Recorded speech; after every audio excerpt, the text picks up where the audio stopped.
আমাদের বাড়ির বিপদনাশিনী মায়ের পবিত্র পুজোর যে ভিডিওটি আমি শেয়ার করেছিলাম, সেই ভিডিওটিকে তোমরা সকলে অনেক বেশি ভালোবাসা দিয়েছো, কিন্তু সেই ভিডিওটিতে মায়ের পুজোর সব ক্লিপ আমি অ্যাড করতে পারিনি।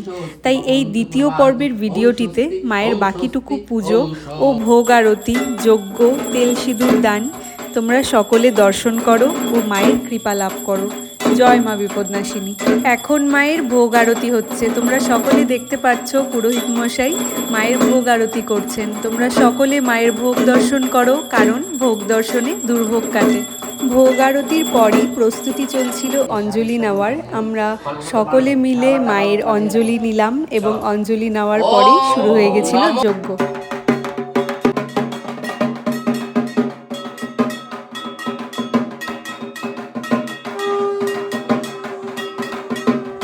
কথিত রয়েছে যে কোনো পুজোর যজ্ঞের অগ্নি দেখেই কিন্তু পুজোর ভাব প্রকাশ পায়, অর্থাৎ যে বা যারা পুজো করায় তারা কতটা সরল ও পবিত্র মন নিয়ে পুজোটা করছে সেটা বোঝা যায়। বলা হয় যজ্ঞের অগ্নিশিখা যতটা উপরে উঠবে তত বেশি মঙ্গল। আর তোমরা যে ছোট্ট মানুষটিকে বাবার কোলে বসে যজ্ঞ করতে দেখছো, সে আমার 21 মাস বয়সের ছোট্ট ছেলে বিনায়ক। আমার ছেলে হবার পর থেকেই আমরা বাড়িতে বিপদনাশিনী মায়ের পুজো শুরু করি। যেমনটা আগের ভিডিওতে বলেছিলাম, এটা আমাদের বাড়িতে দ্বিতীয়বার মায়ের কাঠাম দিয়ে পুজো।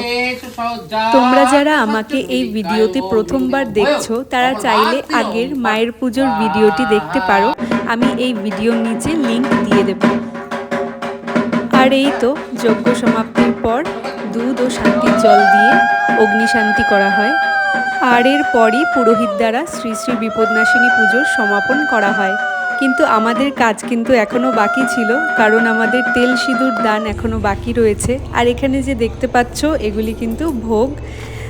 আমাদের ভোগের মধ্যে এবারে হয়েছিল খিচুড়ি, লাবড়া, পায়েস, তার সাথে মায়ের ভোগের প্রসাদ, সমস্ত কিছু মিলিয়ে। আর এই যে দেখছো হলুদ শাড়ি পরা, ইনি আমার মা।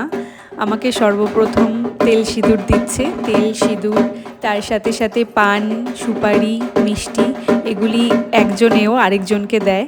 তো মাকে দিয়েই শুরু করেছিলাম, তারপরে একে একে 13 জনেওকে দিয়েছিলাম। আর এরপরই একের পর এক সবাই মায়ের তেল, পান, সিঁদুর ও ভোগের প্রসাদ নিতে চলে এসেছিল। তো সেই কারণে আর কোনো ভিডিও ক্লিপ নেওয়া হয়নি। পুরোহিত মশাইয়ের নিয়ম অনুযায়ী পুজোর 2.5 দিন পর আমরা মায়ের বিসর্জন দিই। এই এক মন ভার করা দৃশ্য।